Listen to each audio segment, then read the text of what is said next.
की कि क्या बनना है, कंटेम्पलेट किया कि एग्जैक्टली क्या करियर चाहती हूँ, तो लगा कि यार कहीं जो पुरानी ड्रीम थी, एक जो सपना था, वो अभी उसको सामने लाना चाहिए। फिर इस बारे में और पढ़ा, और तब खान स्टडी ग्रुप भोपाल में सेंटर वहाँ पे जैसे शुरू हो गया था, तो मेरा जो फाउंडेशन कोर्स है मैंने वहाँ से किया। और इस एग्ज़ाम के बारे में जो चीज़ें मुझे 1-2 साल में समझ में आई हैं, वो कुछ चीज़ें मैं आपसे शेयर करना चाहती हूँ। सबसे पहली चीज़ जो पहले जय और रचना हम दोनों बोल चुके हैं कि कंसिस्टेंसी। आप अगर दिन में, कई बार हमसे सवाल पूछते हैं कि आप कितने घंटे पढ़ाई करते हैं, तो देखिए घंटे मैटर नहीं करते। कोई 17-18 घंटे हमें नहीं पढ़ना है, उतना हम पढ़ भी नहीं सकते। एक दिन पढ़ सकते हैं, दूसरे दिन नहीं पढ़ पाएंगे। 5 से 6 घंटे ही आपको देने हैं या उतने निकालने हैं, पर वो जो वक्त आप अपनी पढ़ाई को देते हो, वो कंसिस्टेंटली आपको रोज़ उतना ही अपने पढ़ाई को देना है। Consistency is the key, that is the first and the most important thing जो आपको ध्यान में रखनी है। दूसरी चीज़ इस एग्ज़ाम में मुझे लगता है इक्वली इम्पॉर्टेंट है, क्योंकि ये जर्नी लंबी होती है। जैसे एग्ज़ाम ही 1 साल तक चलती है, आप प्रीलिम्स देते हैं, फिर आप मेंस देते हैं, आप इंटरव्यू में जाते हैं पर्सनालिटी टेस्ट के लिए, तो एग्ज़ाम 1 साल तक खुद चलती है। उसके पहले मान लीजिए आप 1-1.5-2 साल पहले से प्रिपेयर कर रहे हो, तो ये जर्नी काफ़ी लंबी रहती है। उस जर्नी में मेंटली अपने आप को मोटिवेट रखना, अपने आप को बूस्ट करते रहना, वो भी इक्वली इम्पॉर्टेंट है। और इसीलिए अपने आप पर भरोसा बेहद ज़रूरी है।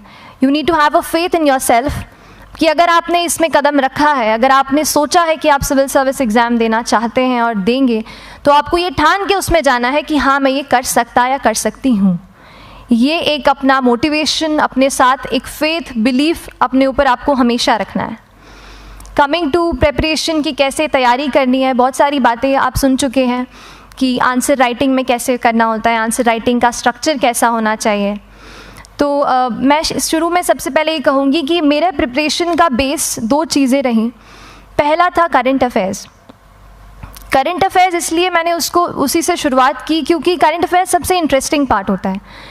कई बार आपको हिस्ट्री कभी बोरिंग लगेगी, कई बार आपको लगेगा ज्योग्राफी इतना, कभी हर किसी के अपने अपने फेवरेट्स होते हैं। तो मुझे वो 2 सब्जेक्ट्स लगते थे कि यार इतना मन नहीं करता है, लेकिन न्यूज़पेपर्स और करंट अफेयर्स में जो भी नया चल रहा है वो मुझे हमेशा इंटरेस्टिंग लगता था।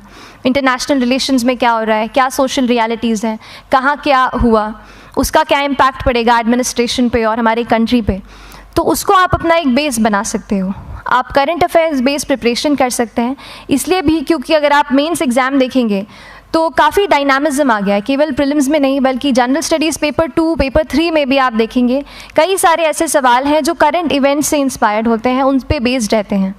तो जब आप न्यूज़पेपर बेस्ड, करंट बेस्ड पढ़ाई करते हैं तो वो आपका प्रिपरेशन वहाँ से भी कवर हो सकता है। दूसरी जो चीज़ मैंने जिस पे बहुत फोकस किया वो थी आंसर राइटिंग। तो आंसर राइटिंग का जैसे खान सर बता रहे थे कि आंसर राइटिंग की प्रैक्टिस बहुत की, तो उसके पीछे मेरा ये था कि जब मैं हमेशा प्रीलिम्स का कोई भी पेपर टेस्ट देती थी, हम मॉक टेस्ट देते हैं, तो मॉक टेस्ट देती थी तो हमेशा मेरे मार्क्स करीब 90 to 110, 120, इससे ऊपर मेरे कभी मार्क्स नहीं जाते थे। तो मुझे हमेशा ये डर था कि यार प्रीलिम्स में कहीं मेरा कुछ, क्योंकि कट ऑफ भी इसी कुछ रेंज में जाता है, तो हमेशा लगता था कि यार कुछ गड़बड़ यहाँ ना हो जाए।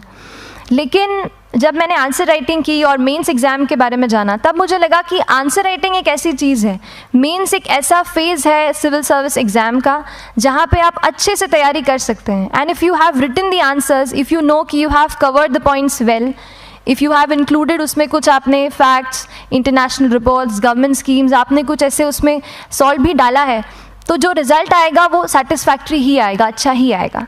तो मेंस एक ऐसा पार्ट है जिस पे आप काफ़ी बैंक ऑन कर सकते हो। मैं जब पर्सनालिटी टेस्ट भी मैंने दिया, तो इस बार भी आप नंबर्स देखेंगे तो आसपास की रैंक के हिसाब से मेरे नंबर्स उसमें कम हैं, लेकिन it is just the general studies and the answer writing part, जो मेंस के जो वो है मार्क्स हैं या मेंस का जो एक फैक्टर रहा, वो मेरे लिए सबसे ज़्यादा इंपॉर्टेंट डिसाइडिंग फैक्टर रहा है।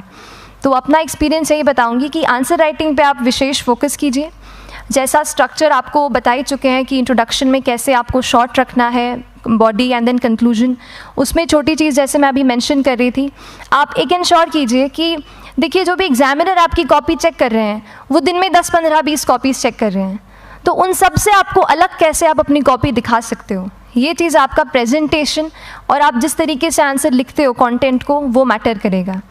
आप इंश्योर कर सकते हैं कि आपके आंसर में कुछ फैक्ट्स, गवर्नमेंट की स्कीम्स, कुछ कमिटीज़ बैठती हैं, जैसे एक प्रिवेसी पे justice BN Shri Krishna committee की रिपोर्ट आई है, तो आप मान लीजिए आपको कोई प्रिवेसी पे सवाल आ गया तो आपने उन कमेटी का नाम कोट कर दिया। ऐसे बहुत सारी कमिटीज़ होती हैं। कुछ इंटरनेशनल रिपोर्ट्स आते हैं, वो आप इनके बारे में लिख सकते हैं। इंडिया का मैप आप बना सकते हैं। मैंने सीख लिया था कि 10-15 सेकेंड्स में कैसे जल्दी से मैप बनाना है और उस पर कैसे पॉइंट कुछ करना है, कुछ लोकेट करना है। तो ये कुछ ऐसी चीज़ें हैं जो आपके आंसर्स को एनरिच करेंगी और प्रेजेंटेबल बनाएंगी। तो इस तरीके से आंसर्स पे जैसे हम क्लास करते हैं, लेकिन उसके साथ साथ आपको ये कोशिश करनी है कि 1 से 2 आंसर पर डे आपको ज़रूर लिखने ही लिखने हैं, apart from the test series that you are doing. Answer writing से 2-3 चीज़ें होती हैं, ना केवल हमारी एक लिखने का हमें समझ आता है हम क्या लिखते हैं कैसा है, पर हमारा कॉम्प्रिहेंशन भी इम्प्रूव होता है। हमें कितना समझ में आया वो भी हमें खुद समझ आता है जब हम आंसर्स लिखते हैं। और इसीलिए आंसर राइटिंग पे आप फोकस कीजिए, 1 से 2 आंसर ज़रूर लिखिए। और आंसर राइटिंग के बाद the third pillar of my preparation जो काफ़ी इंपॉर्टेंट जिसने रोल प्ले किया, that was tests and test series and mocks. देखिए हम पढ़ रहे हैं यहाँ पर, I will also come to the point कि हम कैसे दिल्ली, भोपाल और इंदौर में प्रिपेयर करके बिना दिल्ली जाए हम कैसे कर सकते हैं। I will come to that point, पर उसके पहले टेस्ट की थोड़ी बात कर लेती हूँ कि टेस्ट देना क्यों ज़रूरी है। हम ये जो एग्ज़ाम दे रहे हैं सिविल सर्विस की, एक ऑल इंडिया लेवल एग्ज़ाम है and this cut throat competition. तो उसके लिए आप केवल पढ़ते रहें, सारी बुक्स, मटेरियल्स, स्टैंडर्ड ये करंट का सब पढ़ लें, लेकिन अगर आप ये नहीं जज कर पाए कि आपका क्या लेवल है at an all India level, तो चीज़ें समझ में आप नहीं, मतलब आप आगे नहीं बढ़ पाएंगे या सही डायरेक्शन नहीं पकड़ पाएंगे। तो इसलिए आप टेस्ट से घबराइए मत। कई बार टेस्ट का इनर्शिया होता है, ऐसे लगता है कि जब तक पूरा सिलेबस कंप्लीट नहीं कर लूँ तब तक टेस्ट नहीं दूंगा, लेकिन सच में बात ये होती है कि जब तक हम GS के मतलब पेपर देने अंदर भी घुसते हैं ना, तब भी उस सेकंड पे लग रहा होता है कि कुछ छूट गया है हमारा। तो ये चीज़ होगी ही, इसीलिए ये मैं कभी मत सोचिए कि जब तक पूरा सिलेबस नहीं कर लूँ टेस्ट नहीं दूंगा। जैसे आपका एक थोड़ा बेस बन जाता है प्रिपरेशन का, आप टेस्ट दीजिए, चाहे वो प्रीलिम्स का MCQ का टेस्ट हो या मेंस का राइटिंग स्किल की प्रैक्टिस हो, टेस्ट पे आप फोकस कीजिए। उसके बाद टेस्ट केवल देने के लिए नहीं देना है, उसको एनालाइज भी अच्छे से करना है। When you get the answer hints, when you get the answer keys, analyse properly कि आपकी क्या गलती हुई है और उससे भी सीखने की कोशिश कीजिए कि क्या कुछ नया मुझे इस टेस्ट पेपर से या इस आंसर कॉपी से मिल सकता है।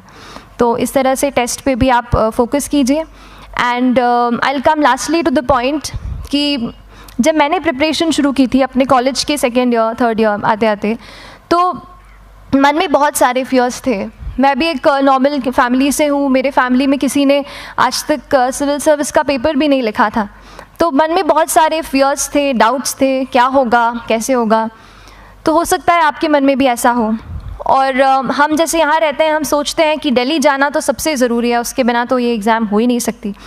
तो उस पर मैं एक चीज़ बताना चाहूँगी कि जैसे KSG जैसे इंस्टीट्यूट हैं, जो फैकल्टी भी हमें वही मिलती है जो दिल्ली में पढ़ा रहे हैं, तो ये एक बहुत पॉजिटिव पॉइंट है कि क्वालिटी का कोई दिक्कत नहीं आएगी।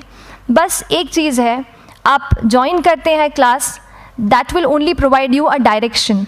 वो आपका रास्ता दिखा सकते हैं आपको कि इस रास्ते पर आपको चलना है, लेकिन चलना उस रास्ते पे आपको खुद है। You have to work on your own. कभी ये मत सोचिए कि मैं वहाँ नहीं जा पा रहा हूँ तो नहीं हो सकता, यहाँ है, तो हम एक्सक्यूज़ेस बनाते हैं। कई बार चैलेंजेस आते हैं। तो मैंने कॉलेज के साथ प्रिपरेशन की, तो उसमें भी काफ़ी दिक्कत आती थी। कभी कभार कॉलेज की एग्ज़ाम होती थी तो इसमें मैं अपना उतना वक्त नहीं दे पाती थी। तो उस मोमेंट पे फिर प्लानिंग ने मुझे बहुत हेल्प किया कि हम किस तरीके से अपने कॉलेज के एग्ज़ाम के लिए प्लान कर लें। जैसे मैंने इंजीनियरिंग की है और मुझे पता है कि हम इंजीनियर्स 1 महीने से ज़्यादा पहले से पढ़ते नहीं हैं। पढ़ते हैं क्या? तो वो चीज़ आप ध्यान रख सकते हो, उसको अपना स्ट्रॉन्ग पॉइंट बना सकते हो। 1 से 1.5 महीना जब exam is approaching, I used to plan my entire syllabus का प्रिंट आउट निकाल के I used to make my notes. उस तरीके से उसको मैं उसको संभाल लेती थी। तो whenever you are managing those things together, focus on planning. किस तरीके से आप एक माइक्रो प्लान बनाएं, अपना डेली एक प्लान बनाएं, वीकली टारगेट सेट करें और एक ब्रॉड विजन दिमाग में रखें कि ब्रॉडली आप मंथ्स में क्या कवर करने वाले हैं। अगर आप प्लानिंग अच्छे से करते हैं तो ज़्यादातर पोर्शन आपका वहीं से कवर हो जाता है। और जब आप टारगेट्स बनाते हैं, उनको टिक करते हैं, तो एक सेंस ऑफ कंप्लीशन भी आपको मिलता है कि yes, I am on the right path और मैं सही जा रहा हूँ या जा रही हूँ। तो इस तरीके से प्लानिंग पे भी इक्वली फोकस कीजिए। एंड बस यही सिंगल बिगेस्ट मैसेज मेरी तरफ से यही रहेगा कि आपने अगर ठान लिया है, अगर आप सोचते हैं कि आप ये एग्ज़ाम क्रैक कर सकते हैं, तो आपको रोकने वाला और कोई नहीं, आप खुद ही हो सकते हैं। तो खुद आप अपनी रुकावट कभी मत बनिए, एक्सक्यूज़ेस मत बनाइए। ऑब्स्टिकल ज़रूर आएंगे, उन्हें आपको चैलेंज करना है। Challenges are meant to be challenged. तो सही तरीके से अपने ऑब्स्टिकल्स को हैंडल कीजिए, और इस एग्ज़ाम में अगर आप सही स्ट्रैटेजी रखते हैं तो आप अपने एक अटैम्प्ट में ही इसको क्रैक कर सकते हैं। एंड एनीवेज आप जो भी अटैम्प्ट नेक्स्ट रखते हैं, दिल में यही रखिएगा कि जो ये मेरा नेक्स्ट अटैम्प्ट होने वाला है, ये मेरा बेस्ट अटैम्प्ट होने वाला है। कभी भी इस एग्ज़ाम को हाफ हार्टेडली मत दीजिए कि चलो दे के देखता हूँ कैसा है पैटर्न का एग्ज़ाम का। अगर एग्ज़ाम का पैटर्न देखना है ना, तो घर पे 3 घंटा टाइम लगा के एग्ज़ाम दे दो। बस केवल पैटर्न देखने के लिए एग्ज़ाम अटैम्प्ट मत कीजिए। जब आप एग्ज़ामिनेशन हॉल में जा रहे हैं या कोई अटैम्प्ट आपने सेट किया है, तो अपना सब कुछ उस एग्ज़ाम को दीजिए, अपना टाइम, एनर्जी, फोकस, जितना भी करेक्ट आप उसमें पॉजिटिविटी डाल सकते हैं उसको दीजिए, एंड पूरी तैयारी के साथ ही इस पेपर को दीजिए, and I am sure that you will succeed. So till then, all the very best to you and good luck. Thank you so much.